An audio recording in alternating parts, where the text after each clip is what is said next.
beraksi, our hero kembali menuju puncak tertinggi. Yakin gagah berani, kau dan aku kembali beraksi. Kita bersama takkan berhenti. Bye-bye Galaxy, bye-bye Galaxy. Seperti yang kalian tahu, sudah 1 tahun berlalu setelah penayangan perdana dari Boboiboy Galaxy Musida ditayangkan, dengan diawali dengan arc Boboiboy Galaxy Story yang dilanjut ke Boboiboy Galaxy Windara, dan sampai pada waktu sekarang untuk menghitung hari menuju penayangan perdana dari Boboiboy Galaxy Gentar. Dan di konten kali ini, Nat ingin meneruskan daftar musuh Boboiboy di Boboiboy Galaxy musim kedua. Catatan, daftar ini Nat ambil dari penayangan Boboiboy Galaxy Story sampai Boboiboy Galaxy Gentar, dan ini tuh tidak termasuk arc di tahun depan, Baraju, yang memang belum tayang. Oke, jadi daripada kelamaan di intronya, mending langsung saja kita mulai. Boboiboy Galaxy Gentar episode 1 terbaru, musuh-musuh Boboiboy di musim kedua part 2. Let's check this out. Yay!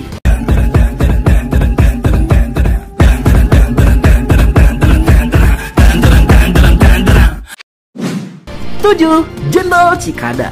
Debut di Boboiboy Galaxy Windara episode 2, Cikada diceritakan sebagai jenderal utusan dari Ramos untuk menjemput Kuputeri ke istana bersama dengan si Bella untuk melancarkan rencana yang sudah disusun oleh Raja Ramos. Hal ini dikarenakan Cikada juga mengambil alih bagian dalam kudeta kepemimpinan Kuputeri di planet Windara, sehingga Cikada berhasil menjadi salah satu tangan kanan Ramos dengan daya tahan yang sangat kuat. Untuk kekuatan tempur gak perlu diragukan lagi. Hal ini dikarenakan Cikada merupakan alien manusia serangga dengan basic serangga Cicada yang memiliki frekuensi suara yang tinggi, atau dalam bahasa Sunda mah disebutnya tongeret. Hal ini terrealisasikan dengan Jenderal Cikada yang mengandalkan serangan shockwave yang bisa dihasilkan oleh suaranya untuk menekan pergerakan musuhnya. Dan bahkan saking tangguhnya si Cikada, dia tuh berhasil selamat dari serangan telak Boboiboy Supra yang membuatnya masih bisa bertarung di final battle. Walaupun dia wipe out duluan setelah dikombo sama Boboiboy CS. 8. Jenderal Muskida. Debut di Boboiboy Galaxy Windara episode 3, Muskida diceritakan sebagai jenderal utusan Ramos untuk menjemput rakyat Windara yang dijadikan pekerja paksa di tambang mereka. Namun sebenarnya Muskida adalah jenderal terlemah yang banyak bacot doang. Hal ini dikarenakan walaupun berstatus jenderal, akan tetapi Muskida ini tidak memiliki power apapun yang membuatnya hanya jadi pesuruh bagi Ramos, yang padahal dia cuma bersembunyi di antara ketek jenderal-jenderal yang kuat-kuat. Untuk kekuatan tempur, enggak, dia tuh gak punya kekuatan tempur apapun. Hal ini dikarenakan Muskida merupakan alien manusia serangga dengan basic serangga lalat. Akan tetapi si Muskidanya nggak punya ability spesial apapun. Hal ini bisa dilihat dari Muskida yang memang tidak bisa bertarung, dan kebanyakan dia hanya mengandalkan para Krakatoa untuk menyerang lawannya. Ya jika Krakatoanya udah turu, ya udah si Muskida nggak bisa apa-apa dan cuma bisa pasrah dibantai sama Boboiboy pakai tahap 1 anjir.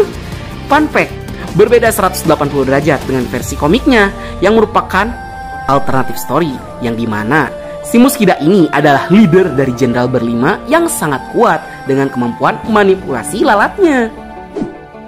9. Jenderal Karumbang.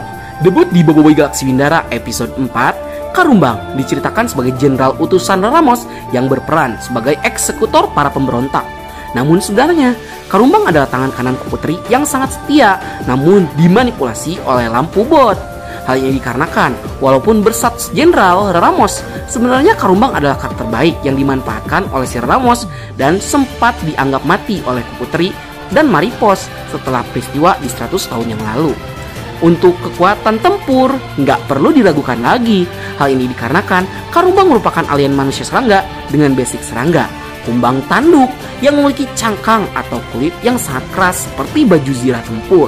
Hal ini terrealisasikan dengan Jenderal Karumbang yang memiliki power yang sangat kuat, ditambah dengan tubuhnya yang dilapisi armor yang keras. Hal ini membuatnya menjadi salah satu alien Jenderal Ramos yang sangat kuat. Ya walaupun tubuhnya lagi dikendalikan oleh lampu bot, tapi di luar itu, fans gak akan pernah lupa dengan pengorbanannya yang sangat heroik untuk Kupu Teri. 10. Maharaja Reramos. Debut di Boboiboy Galaxy Windara episode 2, Reramos diceritakan sebagai pemimpin baru kerajaan di planet Windara dengan mengkudeta kepemimpinan Kupu Teri. Namun sebenarnya, Reramos adalah penasehat kerajaan di istana dan dia tuh awalnya bekerja pada Kupu Teri sebelum Kupu Teri diserang oleh Rataka. Hal ini dikarenakan dengan hibernasinya Kupu Teri, Reramos bisa mengambil alih tahta di planet Windara dengan sangat mudah. Ditambah dia juga sudah menyiapkan rencana besar seandainya jika Kupu Teri sudah terbangun dari hibernasinya. Untuk kekuatan tempur, sungguh mengerikan. Hal ini dikarenakan Reramos merupakan alien serangga dengan basic serangga ngengat.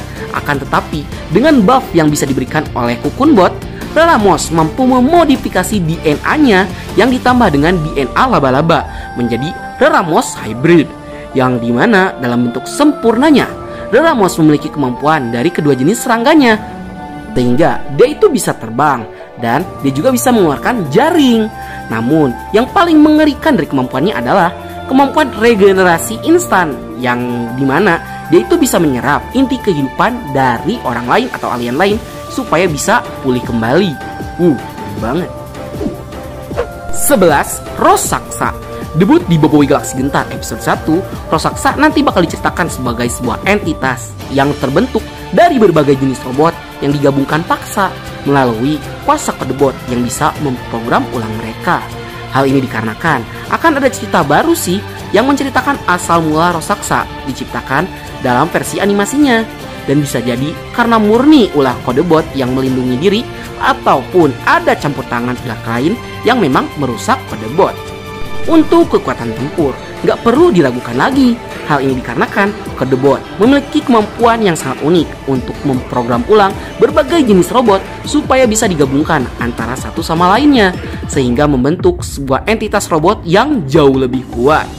Hal ini diperparah dengan Rosaksa yang bisa terus memakan musuh yang merupakan robot, sehingga semakin kuat musuh robot yang dimakannya, Rosaksa akan menjadi semakin kuat juga.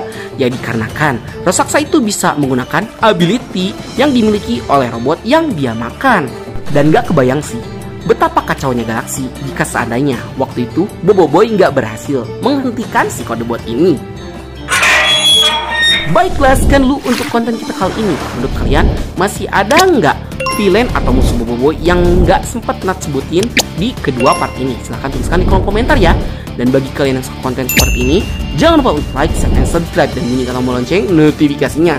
Akhir kata dari Bang Nat, sayonara, arigato, gozaimashita, matane, bye.